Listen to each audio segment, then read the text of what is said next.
Presenting the classics of Sam P. Chaladurai. Sam P. Chaladurai அவர்களின் போதனை களஞ்சியத்திலிருந்து.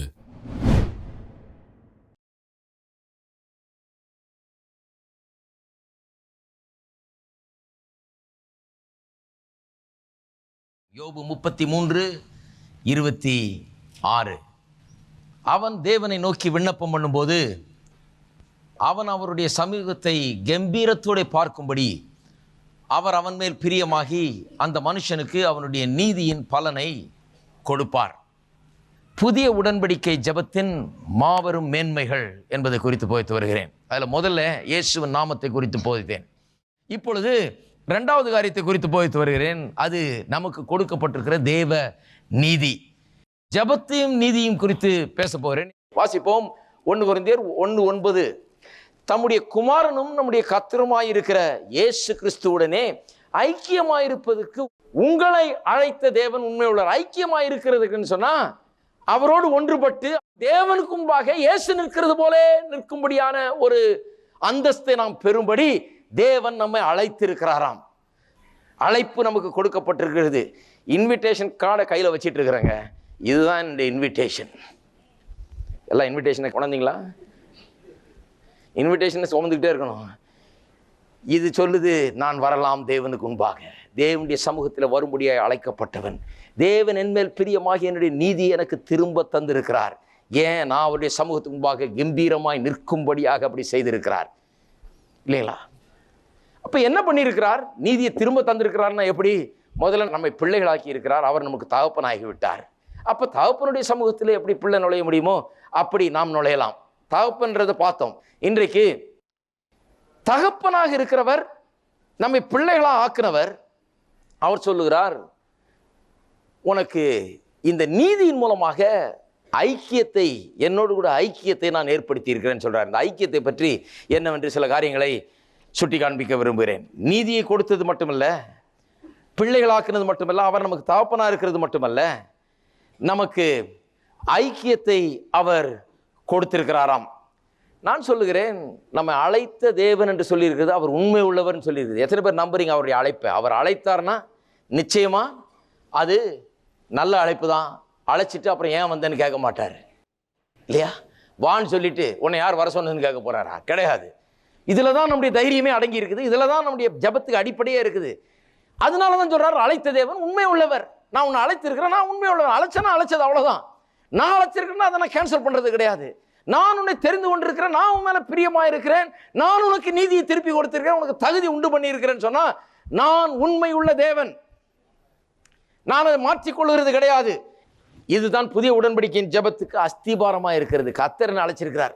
நான் எவ்வளவு நல்லவன், நான் எவ்வளவு யோகியன்றதில்ல. கர்த்தர் என் மேலே பிரியமாக இருக்கிறார். கர்த்தர் தம்முடைய குமாரன் ரத்தத்தை கொண்டு என்னுடைய பாவங்களை என்னை கழுவி என்னை சுத்தமாக்கி என்னை அவரோடு கூட ஐக்கியமாக இருப்பதற்கு என்னை அழைத்து விட்டார். I am invited guest. நான் வீட்டில் ஒரு பிள்ளையா இருக்கிறேன், அவர் தகப்பனா இருக்கிறாரு, நான் அழைக்கப்பட்டவன், ஆகவே நான் நுழைகிறேன். இதுதான் அடிப்படை. சரி, இன்னும் சில காரியங்களை பார்ப்போம். ஜெபம் தேவனிடத்திலிருந்து நமக்கு கொடுக்கப்பட்டிருக்கிற அழைப்பு என்று சொன்னேன். உண்மையாகவே தேவன் நம்மை நீதிமான்கள் ஆக்கி நமக்கு அவருக்கு முன்பாக வந்து நிற்கக்கூடிய தகுதியை கொடுக்காவிட்டால் நம்மை ஐக்கியத்துக்கு என்று அழைப்பாரா? ஐக்கியம் கொள்வதற்கு தகுதியை கொடுக்காமல் ஐக்கியத்துக்கு வா, ஐக்கியத்துக்கு வா அழைப்பாரா? தகுதியை கொடுத்து விட்டபடினால தான் ஐக்கியத்துக்கு வா என்று சொல்லுகிறார். திருப்போம் 1 யோவான் 1ஆம் அதிகாரம் 1ஆம் வசனத்திலிருந்து வாசிக்கிறேன், 4ஆம் வசனம் வரை. ஆதி முதல் இருந்ததும், நாங்கள் கேட்டதும், எங்கள் கண்களினாலே கண்டதும், நாங்கள் நோக்கி பார்த்ததும், எங்கள் கைகளினாலே தொட்டதுமாயிருக்கிற ஜீவ வார்த்தை குறித்து உங்களுக்கு அறிவிக்கிறோம். அந்த ஜீவன் வெளிப்பட்டது, பிதாவினிடத்தில் இருந்ததும் எங்களுக்கு வெளிப்பட்டதுமான நித்தியமாயிருக்கிற அந்த ஜீவனை நாங்கள் கண்டு அதை குறித்து சாட்சி கொடுத்து அதை உங்களுக்கு அறிவிக்கிறோம். அதாவது என்ன சொல்றாரு? இயேசுவை எப்படி பார்த்தோம், கைகளினால் தொட்டோம் என்றெல்லாம் சொல்லுகிறார். அதை குறித்து சாட்சி கொடுத்து அதை உங்களுக்கு அறிவிக்கிறோம்னு சொல்றாரு. நீங்களும் எங்களோட ஐக்கியம் உள்ளவர்களாகும்படி. அப்படின்னா என்ன அர்த்தம்? ஏதோ வெறும் இந்த உலக பிராரமான ஐக்கியம் ஒன்றும் கிடையாது. நீங்களும் எங்களோட ஐக்கியம் உள்ளவர்களாகும்படினா நீங்களும் எங்களை போலவே ஆகும்படி. நாங்கள் அவர்களை தொட்டோம், அவரை கண்டோம், அவரை அறிந்து கொண்டோம், அதை குறித்து இன்றைக்கு உங்களுக்கு சாட்சி கொடுக்கிறோம். அவருக்கு முன்பாக இன்றைக்கு நிற்கக்கூடிய திராணியை நாங்கள் பெற்றிருக்கிறோம். நீங்களும் அதே போல எங்களோடு ஐக்கியமாகும்படி தான் எங்களைப் போலவே நீங்களும் ஆகும்படி நாங்கள் கண்டும் கேட்டும் இருக்கிறதை உங்களுக்கும் அறிவிக்கிறோம். எங்களுடைய ஐக்கியம் பிதாவோடும் அவருடைய குமாரனாகிய இயேசு கிறிஸ்துவோடும் இருக்கிறது. உங்கள் சந்தோஷம், கவனிங்க, உங்களுடைய சந்தோஷம் நிறைவாக இருக்கும்படி இவைகளை உங்களுக்கு, அப்பனா இதை வாஸ்தவம்னா உனக்கு சந்தோஷம் வரணுன்றார். நான் என்னமோ ஏதோ குப்பையோ தூசியோ சாம்பலோ புழுவோ பூச்சியோ அப்படின்னு நினைத்து கொண்டு இருக்கிற கிறிஸ்தவனே, உனக்கு நான் சொல்லுகிறேன் என்று சொல்றாரு. என்ன சொல்லுகிறேன்? நீ ஐக்கியத்தை என்று அழைக்கப்பட்டவன். நாங்கள் பிதாவோடும் இயேசு கிறிஸ்துவோடு ஐக்கியம் கொண்டிருக்கிறோம். இதை நிறைவேற்றதான் இயேசு இந்த உலகத்தில் வந்தார். அவரை நாங்கள் கண்டோம், அவரை தொற்றிருக்கிறோம், அவரை குறித்து நாங்கள் சாட்சி எடுக்கிறோம். அவர் வந்த வேலையை முடிச்சுட்டு போயிருக்கிறாரு. குமாரனோடும் பிதாவோடும் எங்களுக்கு இன்றைக்கு ஐக்கியம் உண்டாயிருக்கிறது. எதை உண்டாக்க வந்தாரோ அதை செஞ்சு முடிச்சுட்டு போயிருக்கிறாரு. நாங்கள் இன்றைக்கு பிதாவோடும் குமாரனோடும் ஐக்கியம் உள்ளவர்களாக இருக்கிறோம். நீங்களும் எங்களோட வந்து சேர்ந்து கொள்ளலாம். எங்களோடவே இந்த ஐக்கியத்தை நீங்களும் அனுபவிக்கலாம். உங்கள் சந்தோஷம் நிறைவாக இருக்கும்படி இதை நான் உங்களுக்கு எழுதுகிறேன்றார். எவ்வளோ சிம்பிள் பாருங்க, அருமையான ஒரு காரியம். அப்பனா என்ன அர்த்தம் சொல்றாங்க? இயேசு வந்து எல்லாம் பண்ணி முடிச்சுட்டு போயிட்டாரு. தேவனோடு நம்ம சேர்க்கும்படியா ஐக்கியம் கொடுக்கும்படியா வந்தவர் எல்லாத்தையும் செஞ்சு முடிச்சுட்டு போயிருக்கார். நாங்கள்லாம் அதை அனுபவிச்சுட்டு இருக்கிறோம். நீங்களும் வந்து எங்களோட சேர்ந்து கொள்ளுங்கள்.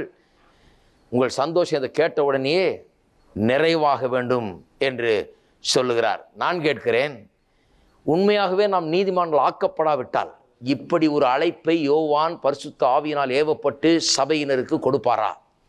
இப்படிப்பட்ட ஒரு சத்தியத்தை சொல்லி இதனால் உங்கள் சந்தோஷம் நிறைவாயிரட்டும், இதை யோசித்து பார்த்து சந்தோஷப்படுங்கள், மகிழ்ச்சி உண்டாகட்டும் உங்களுக்கு. நீங்க யாரோ நினைக்காதீங்க, எவரோ நினைக்காதீங்க, தூரத்தில் இருக்கோ நினைக்காதீங்க, கர்த்தரிடத்தில் வர முடியுமான்னு நினைக்காதீங்க, கேட்க முடியுமான்னு நினைக்காதீங்க, கர்த்தரிடத்தில் பேச முடியுமான்னு நினைக்காதீங்க. நீங்க யாரோ அவர் யாரோன்னு எண்ணாதீர்கள். நாங்க ஐக்கியமா இருக்கிறோம், நீங்களும் வாங்க, உங்களுக்கும் இந்த ஐக்கியம் உண்டாயிருக்கிறது. இதை கேட்கும் போது உங்களுக்கு சந்தோஷம் வரணும்னு எப்படி எழுதுவாரு? உண்மையாகவே நீதி கொடுக்கப்படவில்லை என்றால் இப்படி எழுத முடியுமா? நான் சொல்லுகிறேன், அப்படி எழுதியிருக்கவே முடியாது. என்ன சொல்லியிருப்பாரு? நாங்கள் அவரை தொட்டோம், நாங்கள் அவரை கண்டோம், நாங்கள் அவரோடு பேசினோம். உங்களுக்கு ஏதாவது வேணா எங்களை வந்து பாருங்க, நாங்கள் அவர்கிட்ட என்னன்னு கேட்டு உங்களுக்கு அப்புறம் சொல்கிறோம். எங்களுக்கு தெரியும் அவரை யாருன்னு. நீங்கள்லாம் வேற வந்து நுழைஞ்சிடக்கூடாது. ஏன்னா நீங்கள்லாம் கேட்டிங்கன்னா அவர் உங்களுக்கு தரமாட்டார். எப்போ என் மூலமாக வாங்க, எங்கள்கிட்ட கேட்டால் நாங்கள் அவர்கிட்ட கேட்குறோம், அப்புறம் உங்களுக்கு நாங்கள் அந்த பதிலை பெற்றுத்தர்றோம். அப்படி தான் சொல்லியிருக்கணும். அவர் சொல்கிறாரு, இல்லை இல்லை, நாங்கள் அவரை கண்டோம், கேட்டோம், அதை குறித்து சாட்சி இடுகிறோம், அவரோட ஐக்கியமாக இருக்கிறோம். நீங்களும் இதில் வந்து நுழைந்து கொள்ள வேண்டும். இதே ஐக்கியத்தை நீங்களும் அனுபவிக்க வேண்டும். அதற்காக தான் நீங்கள் தெரிந்து கொள்ளப்பட்டிருக்கிறீர்கள், அழைக்கப்பட்டிருக்கிறீர்கள். இதை கேட்கும்போது உங்கள் சந்தோஷம் நிறைவாக வேண்டும். என்னுடைய சந்தோஷம் ரொம்ப நாளைக்கு முன்னாலேயே நிறைவாயிடுச்சு. இதை கேட்டு கேட்டு கேட்டு சந்தோஷத்திலே நான் நிறைவை பெற்றிருக்கிறேன். நான் தேவனுடைய பிள்ளை என்கிற நிச்சயத்தை எனக்குள் நான் பெற்றிருக்கிறேன். எத்தனை பேர் இன்றைக்கு இன்னைக்கு தேவனுடைய பிள்ளை என்கிற நிச்சயம் உங்களுக்கு உண்டாயிருக்குது? கர்த்தருக்கு முன்பாக கம்பீரமாக வந்து நிற்க முடியுமா? அப்போ ஜெபங்கிறது வந்து ஒரு இன்வைட்டட் பர்சன் எவ்வளோ தைரியமாக உள்ள நுழைவாங்களோ அவ்வளோ தைரியமாக நுழைய. அந்த இன்விடேஷனில் விஷயம் இருக்குது பாருங்கள். இந்த கல்யாணங்கள்லாம் ஆல் ஆர் வெல்கம்னு போட்டிருக்காங்க பாருங்கள். ஒரு பயலை பிடிச்சாங்க, அவன் போய் உள்ளே போய் உட்காந்து நல்லா சாப்பிட்டுட்டு இருக்கிறான். பெரிய இந்த பணக்கார வீட்டு கல்யாணம் பாருங்கள், பெரிய விருந்து நடக்குது, 5 ஸ்டார் ஸ்டைலில் நடந்துகிட்டு இருக்குது. வாட்டுக்கு பெரிய மைதானத்தில் பந்தல்லாம் போட்டு, இங்கே தான் பிரசவாக்கத்தில் தான் நடந்தது பாருங்கள். நடந்துகிட்டு இருந்தால் ஆல் ஆர் வெல்கம்னு அவங்க கெஸ்ட்டுக்கு போட்டிருக்காங்க, இன்வைட்டட் ஆளுகளுக்கு ஆல் ஆர் வெல்கம்னு. ஆல் ஆர் வெல்கம்னா ஆல் ஆர் வெல்கம் இல்லை. இவன் போய் நல்லா உட்காந்து உள்ளே பிடிச்சி ஒரு வெட்டியிருக்கான். ஆளை வந்து பிடிச்சி யாருப்பா நீன்னு கேட்டால் ஆல் ஆர் வெல்கம்னு போட்டிருக்குங்க, அதனால தான் வந்தேன் நான்.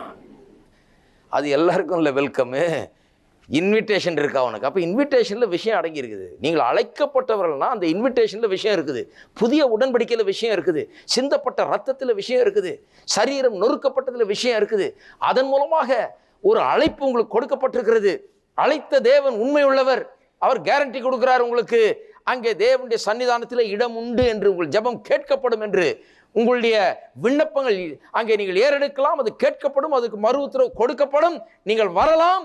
உங்களுக்கு அது தைரியத்தை அந்த இன்விடேஷன் கொடுக்கிறது. அப்போ இன்விடேஷன் சாதாரண ஒரு காரியம் அல்ல. சில இன்விடேஷன் வரும் இல்லையா, இந்த இன்விடேஷனை கொண்டு வாங்கன்னுவாங்க, கண்டாலும் நுழைஞ்சிடாதபடிக்கு கையோட இன்விடேஷனை கொண்டு வாங்கம்பாங்க.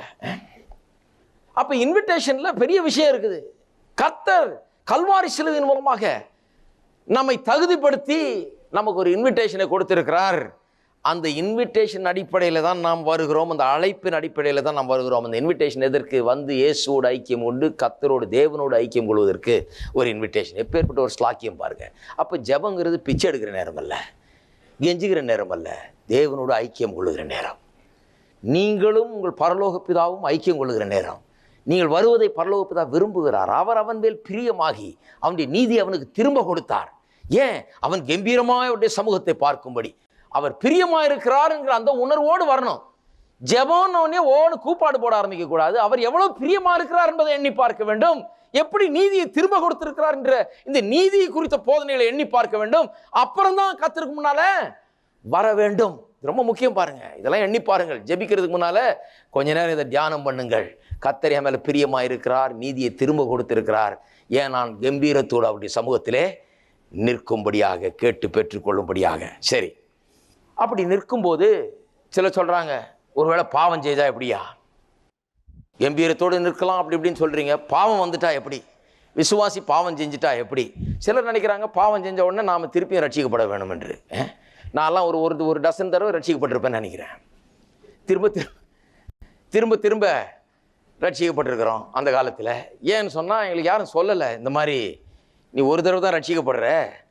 ரட்சிக்கப்படும் போது தேவன் பிதா நீங்கள் பிள்ளை என்கிற உறவு உண்டாகிறது. அந்த உறவை எப்படி முறிக்க முடியாது பாருங்க. நீங்க பிறந்திருக்கிறீங்க குடும்பத்தில், தேவனால் பிறந்தவர்கள். அப்போ உங்க பிள்ளை உங்க வீட்டில் பிறந்திருக்குது. ஆனால் பிள்ளை உருப்படி இல்லை அல்லது சொன்ன பேச்சு கேட்கல அப்படிங்கிறதுனால நீங்க கண்டிக்கிறீங்க அல்லது கடிந்து கொள்ளுகிறீங்க. அப்படிங்கிறதுனால உங்க பிள்ளை இல்லைன்னு ஆயிட முடியாது. இந்த பிள்ளைங்கிறத கேன்சல் பண்ணவே முடியாது. அது எவ்வளவு கெட்டு போனாலும் பிள்ளைங்கிறத கேன்சல் ஆகவே ஆகாது. என்ன கேன்சல் ஆகும்? ஐக்கியம் மட்டும் கொஞ்சம் கெடும். ஐக்கியம் வேற, உறவு வேற. உறவின் அடிப்படையில் தான் ஐக்கியம். உறவு அடித்தளம் மாதிரி, அது ஃபவுண்டேஷன் மாதிரி. நீங்கள் பிள்ளைகள், தேவன் தகப்பனா இருக்கிறார், இதுதான் உறவு. ஐக்கியம் என்கிறது நீங்க ஒருவரோடு ஒருவர் எவ்வளவு நெருக்கமாக இருக்கிறீர்கள் என்பதை பொறுத்தது. சில பிள்ளைகள் பெற்றோர் இருக்காங்க நெருக்கமே கிடையாது. நிறைய கிறிஸ்தவ பிள்ளைங்களும் அப்படி இருக்கிறாங்க. பரலோக பிதாவிட்ட நெருக்கமே கிடையாது. அவர்கள் பிள்ளைகள், ஆனால் பரலோக பிதாவிட்ட பேசுறதே கிடையாது, அவரோட ஐக்கியம் கொள்கிறதே கிடையாது. அந்த நெருக்கம், அந்த ஐக்கியம் இல்லாமல் இருக்கிறது. இன்றைய உலகத்தில் அநேக குடும்பங்களில் அப்படி பார்க்குற பெற்றோரும் பிள்ளைகளும் ஐக்கியமே கிடையாது. உட்காந்து பேசுகிறதோ, காரியங்களை டிஸ்கஸ் பண்ணுறதோ, ஒருவரோட பகிர்ந்து கொள்வதோ, அவர்களுடைய தேவைகள் என்னன்னு கண்டு அறிகிறதோ, கரிசனையாக இருப்பது, இதெல்லாம் சில நேரத்தில் இல்லாமல் போய்விடுகிறது. மிகவும் வருந்தத்தக்க ஒரு காரியம். அப்போ கூட பாருங்க, அப்படி இல்லாமல் ஐக்கியம் ஒருவேளை ரொம்ப ஆழமாக இல்லாமல் நெருக்கமாக இல்லாத இருந்த போதிலும் உறவு கண்டிப்பாக இருக்குது. உறவை யாரும் கேன்சல் பண்ணவே முடியாது. அந்த பெற்றோருக்கு பிறந்த பிள்ளைகள் இவர்கள். அப்ப உறவு நிச்சயம். ஐக்கியம் என்கிறது நாம் வளர்க்க வேண்டிய ஒன்று. அவர் நம்ம விரும்புகிறார், நம்மேல பிரியமா இருக்கிறார் என்பதை அறிந்து அவரோட ஐக்கியம் கொள்கிறோம். பாவம் செய்யும் போது என்ன பாதிக்கப்படுது? உறவு பாதிக்கப்படுறது இல்லை. எது பாதிக்கப்படுது? ஐக்கியம் பாதிக்கப்படுது. ஒரு பிள்ளை தப்பு செஞ்சிருச்சு, அப்பா வர்றாருன்னா பின்னால் வழியா இது கிளம்பிடும். அவர் பின்னால் வழியா வர்றாருன்னா அப்படி முன்னால வந்து நிற்கும். அவர் முன்னால் வரணும், இப்படியே டாட்ஜ் பண்ணிகிட்டே இருக்க வேண்டியதான் நாள் முழுக்க. முகத்தை பார்க்கறதுக்கு பயம், சமூகத்தில் வர்றதுக்கு பயம். ஏனென்றால் பிள்ளை தப்பு செஞ்ச பிள்ளை. இப்போ எது? வீட்டை சுற்றியே தான் வந்துக்கிட்டு இருக்குது. கரெக்டாக சோத்து டைமுக்கு வந்துடும், கரெக்டாக சாப்பிட்றதுக்கு, படுத்து தூங்குறதுக்கு கரெக்டாக வந்துடும். ஆனால் மற்ற நேரத்தில் கண்ணில் மாட்டினா அடி விழுமேன்னு சொல்லி சுற்றி சுற்றி சுற்றி கண்ணில் படாமல் அப்படியே சமாளிச்சிட்டு இருக்கிறது. நிறைய பேர் கேட்குறீங்க, உங்களுக்கு எப்படியா தெரியும் இதெல்லாம்? படிச்சிருக்கேன், அவ்வளோதான். நிறைய புஸ்தகம் படிச்சிருக்கேன். நீங்கள்லாம் என்ன பண்ணுறீங்கன்னு சொல்லியிருக்குது புஸ்தகத்தில். நாம் எல்லாருமே அது பண்ணியிருக்கோம் இல்லையா? அப்போ என்ன ஆகுது? இப்படியே ஓடிக்கிட்டே இருக்க பிள்ளை எத்தனை நாள் ஓடுறது? சரி, 2 நாள் ஓடியாச்சு. அப்பா சாப்பிட்ற நேரத்தில் அங்கே போய் உட்காரக்கூடாது, தலையை காட்டக்கூடாது, முகத்தில் முழிக்கக்கூடாது, பார்த்தானே பிச்சிருவார்.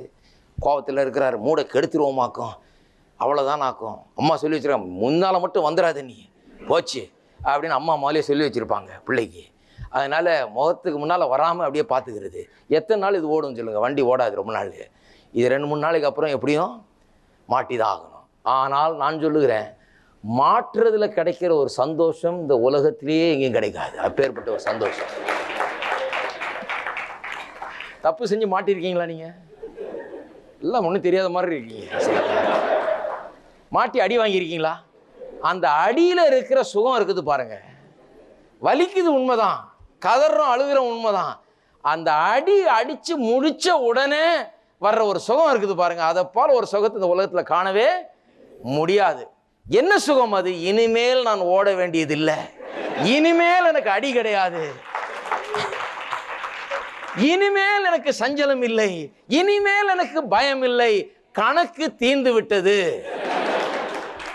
இதனாலதான் ஏசாயா 53:5 சொல்லுகிறது, நமக்கு சமாதானத்தை உண்டு பண்ணும் ஆக்கினை, ஆக்கினைனா அடி, அவர் மேல் விழுந்தது. கிறிஸ்தவ செய்தி என்ன? உங்கள் மேல விழ வேண்டிய அடி. நீங்கள் பாவிகள், நீங்கள் குற்றவாளிகளா தேவனுக்கு முன்னால இருந்தீங்க, தேவன் அறியாதவர்களா இருந்தவங்க, நீங்க பாவிகளா இருந்தீங்க, பாவத்தில் கிடந்தீங்க, அக்கிரமக்காரர்களா இருந்தீங்க. உங்கள் மேல விழ வேண்டிய அடி, உங்களுக்கு ஏற்பட வேண்டிய சிலுவை மரணம், உங்களுக்கு கொடுக்கப்பட வேண்டிய தண்டனை, பாவத்தின் சம்பளம் மரணம் என்று சொல்லி இருக்கிறது. தேவனுடைய கட்டளை அப்படி சொல்லி இருக்கிறது. பாவம் செய்கிற ஆத்துமா சாகவே சாகும் என்று எழுதி இருக்கிறது. அந்த சாவும் மரணமும் அந்த தண்டனையும் அந்த ஆக்கினை தீர்ப்பும் அவர் மேல் விழுந்தது. அதனாலதான் அது நற்செய்தி. அதை கேட்ட உடனே அடி வாங்கி முடிச்சு கணக்கு தீர்த்த பிள்ளைக்கு வர்ற சந்தோஷம் வரணும். இல்லைன்னா அது காஸ்பிள் ப்ரீச்சிங் கிடையாது. அப்படியே மீட்டிங்கில் வந்து அப்படியே திருட்டு விழிச்சுட்டு உட்காந்துட்டு இருப்பாங்க குற்றவாளி மாதிரி. காஸ்பிள் ப்ரீச்சிங் பண்ண உடனே, பா இப்படி ஒன்று இருக்கா, நம்முடைய பாவங்கள்லாம் மன்னிக்கப்படுகிறதா, நம்முடைய அடியெல்லாம் அவர் வாங்கிட்டாரா, அந்த கணக்கெல்லாம் அவர் தீர்த்துட்டாரா, இப்போ கடவுளுக்கு முன்னால் நான் வரலாமா, என்னுடைய பரலோக பிதாவை நான் கம்பீரத்தோடு ஏறெடுத்து பார்க்கலாமா என்கிற அந்த சந்தோஷம் இருக்கிறது. அந்த சந்தோஷத்துக்கு ஈடு இணை இந்த உலகத்தில் எதுவுமே கிடையாது. நீங்கள் எல்லாம் அதை உணர்ந்துருக்கிறீங்க. அந்த அடிக்கிற நேரம் தான் கஷ்டம். அந்த அடி வாங்கி பாக்கி தீர்த்த உடனே பா நிம்மதியாக இருக்குது. எத்தனை நாள் தான் அப்படி ஓடிக்கிட்டே இருக்கிறது, ஓடுறதை நிறுத்திட்டு நம்ம வீட்டில் ஒழுங்காக இருக்கலாம். அதுக்கு மேலே திருப்பி வந்து அப்பா அடிக்க போகிறது, திருப்பி வா, நேற்று அடி வாங்கினா பத்தாது, இன்றைக்கி திரும்பவும் அது எனக்கு இன்னும் மனசுலேயே இருக்குது, திரும்பவும் நாள் வாங்கிக்கன்னு சொல்ல போகிறதில்ல. நம்முடைய பரலோகப்பு தான் நிச்சயமாக அப்படி சொல்ல போகிறது. ஒருவேளை இந்த உலக தகப்பன்கள் சில நேரத்தில் அப்படிலாம் பண்ணுறவங்க கூட இருக்கலாம். ஒருவேளை அவங்க கூட பார்க்க முடியாது, ரொம்ப கிறுக்கு பிடிச்ச ஆளாக இருக்கும் அப்படி பண்ணுறதுக்கு. ஆனால் பரலோக தகப்பன் ஒருபோதும் அப்படி பண்ணுறதில்ல. அதனால தான் சொல்கிறாரு, உங்களை அழைத்த தேவன் உண்மையுள்ள. அப்படின்னா அர்த்தம், கணக்கை தீர்த்துட்டாரு, உங்களை அழைச்சிட்டாரு, திரும்ப பழைய இதெல்லாம் கொண்டு வர போகிறதில்ல. அவர் உண்மையுள்ளவர், தைரியமாக நீங்கள் வரலாம். இதுதான் ஜெபத்துக்கு அடிப்படை. பாருங்க, நீதினா இதுதான். தேவன் முன்பாக நிற்கக்கூடிய திராணியை நான் பெற்றிருக்கிறேன், அந்த திராணியை ஒன்றும் கெடுக்க முடியாது. பாவம் கூட பாருங்க அந்த திராணியை கெடுத்து போட முடியாது, அந்த ஐக்கியத்தை கொஞ்ச நேரத்துக்கு கெடுக்குது. ஆனால் என்னுடைய பாவம் தேவன் முன்பால் கொண்டு வந்து அறிக்கை செய்யும் போது என்னுடைய பாவங்களார என்னை சுத்திகரித்து கழுவுகிறாராம். வாசிப்போம் 6ஆம் வசனம். நாம் அவருடைய ஐக்கியப்பட்டவர்கள் என்று சொல்லியும் 1 யோவான் 1:6, இருளிலே நடக்கிறவர்களாக இருந்தால் சத்தியத்தின்படி நடவாமல் பொய் சொல்லுகிறவர்களாக இருப்போம். பாவம் செய்கிறதை பற்றி நீங்கள் சொல்லி இருக்குது. 8ஆம் வசனம், நமக்கு பாவம் இல்லை என்போம் என்னால் நம்மை நாமே வஞ்சிக்கிறவர்களாக இருப்போம், சத்தியம் நமக்குள் இராது. தப்பு செய்த பிள்ளை வந்து நான் தப்பு செய்யலைன்னு யாரும் சொல்றது இல்லை, முட்டாள்தானே, அது தெரியும் தப்பு செஞ்சிருக்கிறேன்னு. 9, நம்முடைய பாவங்களை நாம் அறிக்கையிட்டால், இங்கே தான் பதில், வந்துடுறது பெட்டர், ஆஜராயிடுறது பெட்டர். தேவனை விட்டு தூரமாக ஓடுறதுக்கு பதிலாக பாவம் செய்தவர்கள் தேவனை விட்டு விலகி போகிறதுக்கு பதிலாக அநேகர் பாருங்க இன்றைக்கி சில நேரத்தில் தப்பு செஞ்சிடறாங்க. தப்பு செய்தபடினாலும் தேவனை விட்டு விலகி போகிறது. கோயிலுக்கே வரமாட்டாங்க, சில நேரத்தில் பைபிளே வாசிக்கிறதில்ல, ஜெபம் பண்ணுறதில்ல, கோயிலுக்கு வர்றதில்ல. ஏன்னா ஏதோ ஒரு தப்பு செஞ்சுட்டேன், நம்ம மேலே இனிமேல் கத்துற, அவ்வளோதான், பார்த்தா பிச்சிருவாராக்கும், இனிமேல் அங்கே போய் நின்றுட்டு இருக்கக்கூடாது, கத்தடி சமூகத்தில் நாம் அருகதையற்றவர்கள். அந்த காலத்தில் எனக்கு ஞாபகம் இருக்குது பாருங்கள், கம்யூன் எடுக்கும்போது 75-80% பேர் மாயமாக மறைஞ்சிருவாங்க, மீதி பேர் அழுதுட்டு உட்காந்துட்டு இருப்பாங்க. ஏன்னா அவங்களுக்கும் சந்தேகம், ஆண்டவரே நான் தகுதி உள்ளவனா, என்னை தகுதிப்படுத்தும் ஆண்டவரே என்னை தகுதிப்படுத்தும்னு இவங்க அழுதுகிட்டு இருப்பாங்க. அவர் ஏற்கனவே தகுதிப்படுத்தி விட்டாருன்னு இவங்களுக்கு யாரும் இன்னும் சொல்லலை. வருஷ கணக்கில் கோயிலுக்கு போயிட்டுருக்குறாங்க. 100 பேர் இருந்தாங்கன்னா 80 பேர் ஓடியே போயிட்டாங்க. கம்யூனியன் ஒன்று அதுக்கு முன்னால் நைஸாக எழுதி நழுவிடுறது, தருப்புன்னு மோட்டர் சைக்கிள்லாம் ஸ்டார்ட் ஆகும், அங்கே கட கட கட கட கடன்னு எல்லாம் பிச்சு ஓடிடு அப்படின்னு. ஏன்னா அவர்களுக்கு சொல்லப்பட்டிருக்கிறது, நீ தகுதி இல்லாதவன் அவ்வளோதான். நீ மீதி இருக்கிறாலும் அழுக உட்காந்துக்கிட்டு. ஆனால் வேத வசனம் என்ன சொல்லுது, நம்முடைய பாவங்களை நாம் அறிக்கையிட்டால். அப்படின்னா என்ன அர்த்தம், ஒருவேளை தகுதியற்ற விதத்தில் ஏதாவது செய்திருக்கிறீர்களா, பாவம் செய்திருக்கிறீர்களா, பாவம் உள்ள நுழைஞ்சிருச்சா, இந்த உலகத்தின் இன்ஃப்ளூயன்ஸ் மூலமாக, தாக்கத்தின் மூலமாக பாவத்துக்கு இடம் கொடுத்து விட்டீர்களா, பிசாசுக்கு இடம் கொடுத்து விட்டீர்களா, தேவனுக்கு பிரியமில்லாத காரியங்களை செஞ்சு விட்டீர்களா? நான் சொல்லுகிறேன், இன்னும் கொஞ்சம் கிட்ட வாங்க, ஓடாதீங்க. ஹலோ, ஓடி போயிடாதீங்க, பின்னால் போய் உட்காராதீங்க. இன்னும் கொஞ்சம் தூரம் நான் வெளியே உட்காந்து கேட்டுக்கிறேங்க, கர்த்தருக்கு ஸ்தோத்திரம், இப்போல்லாம் அவளை ஆவிக்குரிய நிலையில் சரியா இல்லை, நல்ல முன்னால் வந்து உட்காருங்க. உட்காந்து கர்த்தரிடத்தில் உங்கள் பாவங்களை அறிக்கையிட்டால் அவர் என்ன பண்ணுகிறாராம்? பாவங்களை நமக்கு மன்னித்து எல்லா அநியாயத்தையும் நீக்கி, எல்லாம் சொல்லுங்க, எல்லா அநியாயத்தையும் நீக்கி, கொஞ்சம் கூட விட்டு வைக்கிறது இல்லை. வந்து அவர்கிட்ட சொன்னால் போதும். அதுதான் பதில் பாருங்கள். இல்லைன்னா அந்த குற்ற உணர்வோடு வாழ்ந்துட்டு இருக்கணும், ஜெபிக்க முடியாது, வேதம் வாசிக்க முடியாது, ஒரு சந்தோஷம் இருக்காது, சமாதானம் இருக்காது, ஒரு நிம்மதி இருக்காது. பாவம் செய்த கிறிஸ்தவர்களை பாருங்கள், பாவியை காட்டிலும் ரொம்ப வருத்தத்தில் இருப்பாங்க. அவங்க அதுதான் சொல்கிறேன். தேவனை அறியாதவனை காட்டிலும் ரொம்ப பெரிய வருத்தத்தில் இருப்பான். அவனுக்கு ஒன்றுமே தெரியாது, அவனால பாவத்தில் சந்தோஷமாக இருந்துட்டு இருப்பான் சில நேரத்தில். இவர்கள் வந்து நித்திய ஜீவனை ருசி பார்த்தவர்களாக இருக்கிறபடினால இப்போ பாவம் செய்தனால இவருடைய குற்ற உணர்வு இவர்கள் ஒரு மிசரபிள் பீப்புளா, ஒரு வேதனை உள்ள ஒரு ஜனமாக மாற்றுகிறது. அதனால தான் மெய்யான கிறிஸ்தவன் ஒருவன் பாவம் செய்துட்டு அப்படியே வாழ முடியாது. அப்படியே அவன் சந்தோஷமாக வாழ்ந்துட்டு தானே அவன் முதல்ல மெய்யான கிறிஸ்தவனான்றதை யோசித்து பார்க்க வேண்டும். மெய்யான கிறிஸ்தவன் வந்து பாவமே செய்யாதவன் அல்ல. மெய்யான கிறிஸ்தவன் ஒரு சின்ன பாவம் செய்தால் கூட அவனுக்குள்ள ஒரு பெரிய பாதிப்பு உண்டாகிறது, அவன் சஞ்சலப்படுகிறான், உள்ளத்தில் ஒரு பெரிய வருத்தம் உண்டாகிறது. அதை அவன் சரி பண்ணுகிற வரைக்கும் அவனுக்கு நிம்மதியே கிடையாது. ஒரு பையன் வந்து சொன்னான் பாருங்க, என்கிட்ட ஒரு நாள் கூட்ட முடியல, பல வருஷங்களுக்கு முன்னாடி பிரசங்கம் பண்ணிட்டு இருக்கும்போது, ரோமர் எழுது நிருபத்தை குறித்து பிரசங்கம் பண்ணும்போது சொல்ல, இந்த சப்ஜெக்ட்லாம் டீல் பண்ணிட்டு இருக்கிறோம். அப்போ சொல்கிறாரு, இந்த மாதிரி நான் ரட்சிக்கப்பட்டவங்க, இந்த மாதிரி நடுவில் இப்படி ஆகிப்போச்சு, கொஞ்சம் பிரச்சனை, கொஞ்சம் பாவம் செஞ்சுட்டேன், அதனால் எனக்கு ஒரே உள்ளத்தில் ஒரு கேள்வி, நான் தேவனுடைய பிள்ளையா? தேவனுடைய பிள்ளையாக தான் நான் அப்படி செஞ்சுருப்பேனா? ஆகவே எனக்கு உள்ள நான் தேவனுடைய பிள்ளை இல்லை, பிள்ளை இல்லை, பிள்ளை இல்லைன்ற சத்தம் தான் கேட்குது. பிள்ளை இல்லை, பிள்ளை இல்லைன்ற மாதிரி எனக்கு ஒரு உள்ளத்தில் எனக்கு பாதிப்பு ஏற்பட்டிருக்குது, ரொம்ப வருத்தத்தில் இருக்கிறேன் அப்படின்னு. அப்படி நான் சொன்னேன், கண்ணீர் விடுறான் அப்படியே நின்றுட்டு. நான் சொன்னேன், அப்பா நீ கண்ணீர் விடுறதை பார்த்தாலே தெரியுது நீ தேவனுடைய பிள்ளைன்னு. ரோட்டில் இருக்க பாவிலாம் வந்து இங்கே கண்ணீர் விட்டுட்டு இல்லை, கர்த்தர் அறியாத மக்கள் வந்து இங்கே நான் பாவின்னு கண்ணீர் விட்டுட்டு இல்லை. ஒருத்தர் நான் பாவி என்று சொல்லி கண்ணீர் விடுறான்னு சொன்னால் தேவ ஆவியானவர் அவனுக்குள்ளே இருக்கிறாரு, கிரியை செய்து கொண்டிருக்கிறார். அவன் தேவனுடைய பிள்ளையாக இருக்கிற அப்படின்னால்தான் நான் பாவம் செய்து விட்டேனேங்கிற உணர்வு அவனுக்கு வந்து விட்டது. அப்போ நான் சொன்னேன், நீ கண்ணீர் விடுறதே அதுக்கு அத்தாட்சி அப்படின்னு. அப்படியே கண்ணீர்லாம் தொடச்சிக்கிட்டு நேரம் நிற்கிறான் ஆள். இதுனா புது விதமாக இருக்குது விளக்கம்னு. நீ தேவனுடைய பிள்ளைப்பா, அதனால தான் நீ கண்ணீர் விடுற. இன்னைக்கு அறிக்கை செய்தால் உன்னுடைய பாவங்கள் எல்லாம் மன்னித்து எல்லா அக்கிரமத்தையும் அநியாயத்தையும் நீக்கி நம்மை சுத்திகரிப்பதற்கு அவர் மறுபடியும் அதே வார்த்தை, உண்மையும் நீதியும் உள்ளவராக இருக்கிறார். அவர் செஞ்சார்னா பர்ஃபெக்டாக பண்ணுறார், ஒருபோதும் அதை திரும்ப கொண்டு வருவதே கிடையாது. ஆகவே அருமையானவர்களே, fellowship is the thing that is broken, relationship is never broken. உறவு ஒருபோதும் முறிவதில்லை, ஐக்கியம்தான் முறிகிறது. அந்த ஐக்கியம் முறிகிற போது அதை பாவத்தை அறிக்கை செய்வதனாலே நாம் சரிபடுத்தி விடலாம்.